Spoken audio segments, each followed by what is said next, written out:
Programmet er, at vi først skal snakke lidt om slidgigt.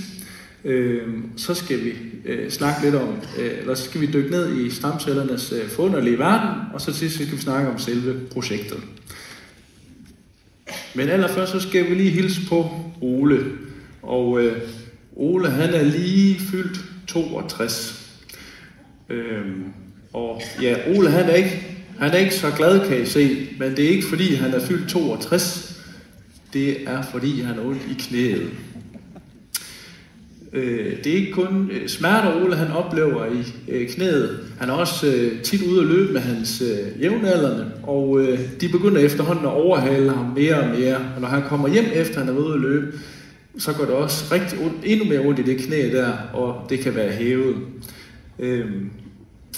Ole han er nu nået dertil, hvor at, det også går ondt om natten, så han har været nede forbi sin egen læge, og så har de blevet enige om, at han skulle have et røntgenbillede af hans knæ. Og det kom frem med det her, og en beskrivelse af, at Ole han har mildt moderat slidgigt i hans knæ. Ole han er ikke den eneste i Danmark. Der er 300.000 med slidgigt i Danmark. Det er enormt omkostningstungt for os alle sammen, over 11 milliarder kroner om året.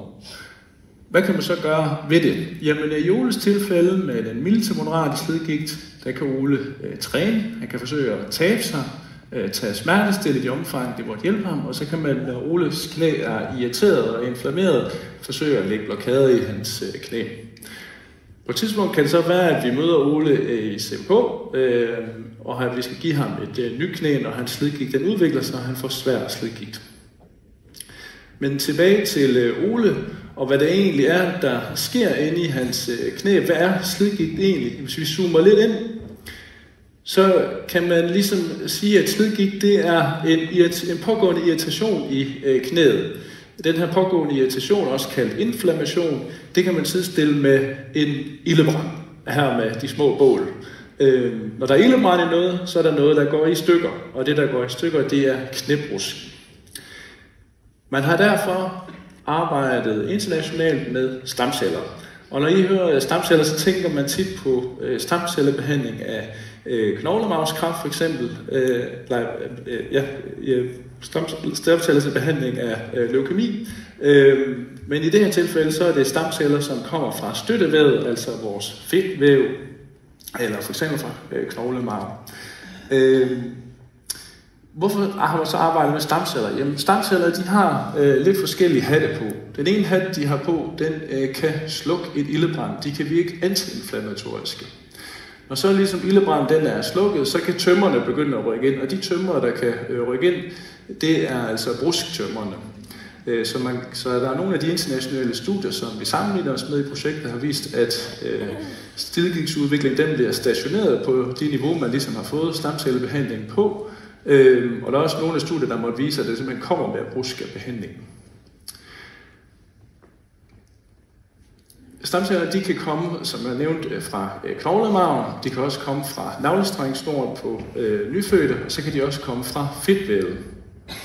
Det der også er med stamceller, det er, at de er ikke særlig 2024-venlige, de er ikke særlig CO2-neutrale, de elsker plastik. Det allerbedste en stamcelle ved, det er at komme i sådan en dyrkningsbrønd her, eller dyrkningsflaske her, sammen med en masse gode næringsstoffer, illustreret med det røde, der ligesom er dyrkningsmiddel. Så sidder den dernede og hygger sig med alle sine kammerater, og når den sidder dernede, så kan den godt lide at dele sig. Og det vil jeg prøve at vise lidt mere her. Det her, det er stamceller, vi har dyrket. Som den ikke helt kommer derop. Men det er som, at der er nogle isolerede runde strukturer, og så er der nogle fangarme ud for dem. Så det er stamceller, mesenkymale stamceller fra fedtvævet her. Og I skal lægge mærke til, at det her det er dag 1, efter at vi har kommet stamceller ned i sådan en bakke der. Der sidder de nede og hygger, så der har vi cirka 100-200.000 stamceller. Så går der en dag, og så begynder de ellers stille og roligt at dele sig.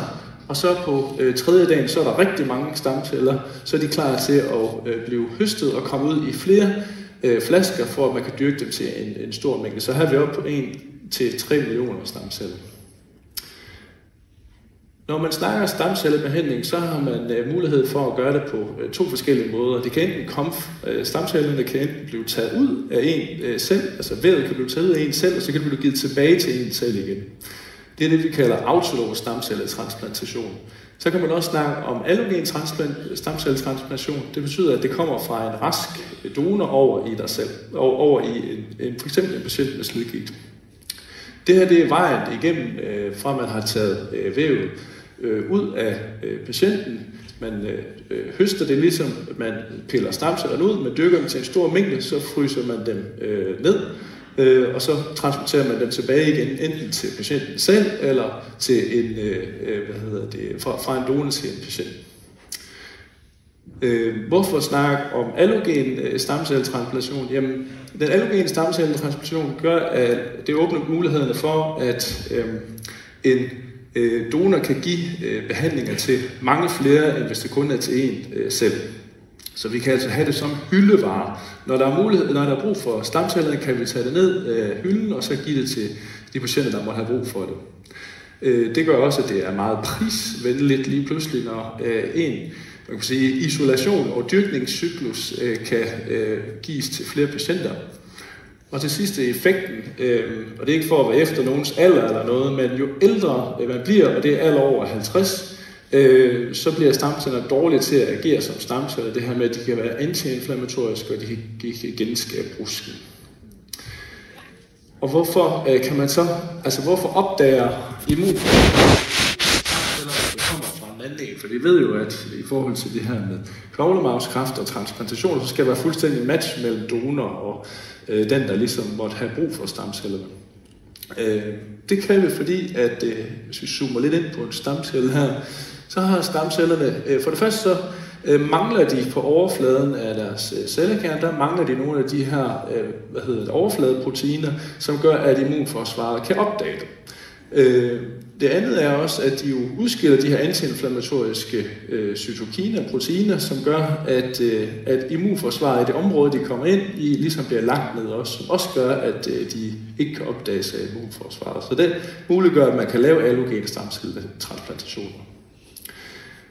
Så lidt om det projekt, der pågår mellem jer her i Silkeborg, og så inde i Aarhus på Universitetshospitalet, og så på universitetet også. Der ønsker vi at lave stamcellebehandling, og det vi ønsker at undersøge, det er effekten af stamcellerne på at bedre patienternes smerte og funktionalitet, og om stamceller egentlig kan være regenerative, altså genskabe brusken. Det er et meget simpelt sat op egentlig. Vi ønsker at behandle 80 patienter med mild til moderat slidgigt i knæet, hvor den ene halvdel, 40 patienter, modtager allogen stamcelletransplantation fra en rask donor i 40 af dem. Det er 20 millioner stamceller i 10 ml saltvand, hvor den anden halvdel de får det, der hedder placeboinjektion med 10 ml rent saltvand.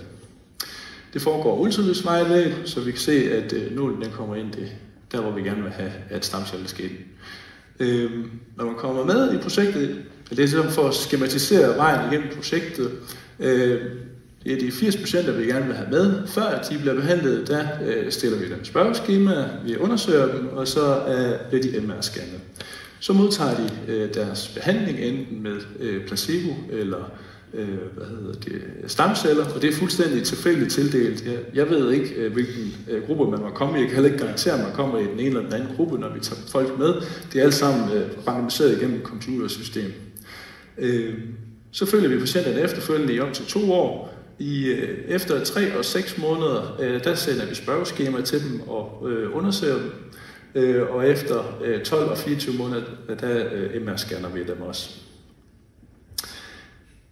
Ja, så hele meningen med det her var, at Ole han skal blive glad igen. Og lige nu, som projektet er sådan up to date, jamen, så har vi behandlet 16 patienter, hvor at de 8 af dem har jeg lige set til 3 måneders follow-up. Majoriteten af dem, de har det godt. De mærker mindre til deres knæsgener og smerter. Men altså, det er et meget, meget lille tal stadigvæk. Vi har til dato i går inkluderet en mere, så nu er vi på 27 patienter i projektet. Jeg vil bare sige tusind mange tak for jeres tid og et fantastisk samarbejde mellem jer.